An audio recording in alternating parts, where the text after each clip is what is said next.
what things have you done or will you do for rural and small town Pottawattamie County? Since I've been on the board, we've done a lot for all of Pottawattamie County. And, you know, when you talk about the rural and you talk about the urban, a lot of our efforts have been all across the county, but specifically for the rural part of Pottawattamie County, we've invested $5,000 a year for a beaver bounty to help us save farmers' fields and our roads and our bridges. We've invested $125,000 each in our county fairs. We've invested $3 million in economic development for all of the rural towns outside of Council Bluffs. $125,000 for each town, and some towns received a little more money for their water treatment projects. The $3 million for first responder radios. We paid for radios for every rural fire department in Pottawattamie County, along with some pagers. Years ago, when the county improved a farm to market road, we stopped at the city limits, and the city picked up those costs. Not today. Today, when Pottawattamie County improves a farm to market road through a town, we cover the cost for that. So, for instance, going through Underwood, Neola, to renovate Old Lincoln Highway. Sorry, this is your Those one projects, okay, thank you very much, and I appreciate your vote. You got it for a minute. That's not That's much what it time. is, 1 minute. Oh, 1 minute? Okay. Got it, goes quick. Well, we have invested a lot of our ARPA funds into the little towns. We've helped with the infrastructure, the sewage treatments, which helps them to grow. One of the things that the radios were aging out, we purchased all them. Most of the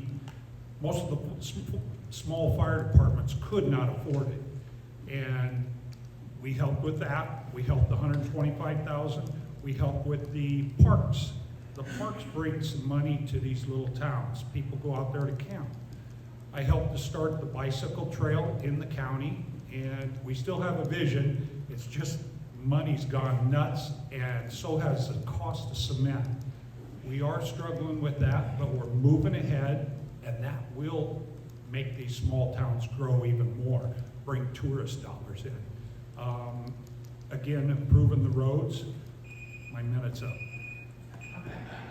You're right, it does go quick. It goes quick. I can't take any credit for anything that has happened in the past because I am not an incumbent. I can only tell you what I will do and have been doing. I've had the pleasure to go around and visit several of the communities and attend their city council meetings, and it really has given me the opportunity to see what happened and is happening in each and every community. And each community is unique in its own way. I think one of the biggest things that we can do for rural Pottawattamie County is economic development. I also have learned that from Walnut clear to Macedonia, there appears to be a water issue. Well, you can't have economic development if you don't have good water, and I think that's something that we have to aggressively look at. And also, if we're going to create economic opportunities and create good paying jobs, we need housing. And housing seems to be an issue also, not only throughout the county, but especially in the rural area, and I would work on that too.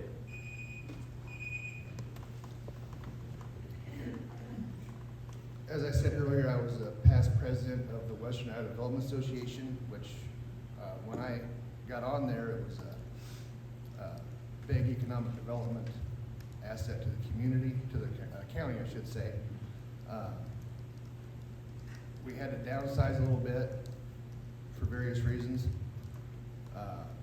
We took that organization, we cut the budget in half, rented some new space, went from 2 employees, possibly, well, it was 2.5 actually, down to 1. And we kind of revamped it into I like to say, more of a chamber of commerce for the county, if you will. So now they go out and they promote the small businesses in the small towns that are already established.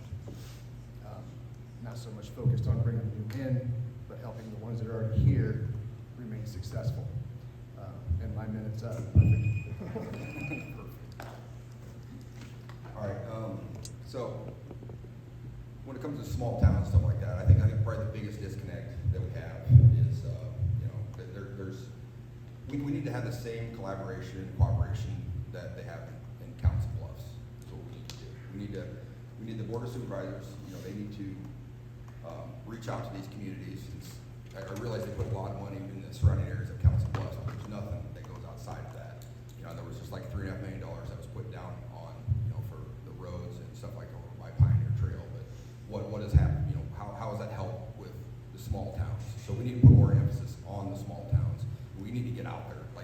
We need to get out there. If you're on a Board of Supervisors, it doesn't mean you work 1 hour a week or 2 hours a week or 3 hours a week. You need to go out and talk to these communities and see what's happening. And that's what I want to do.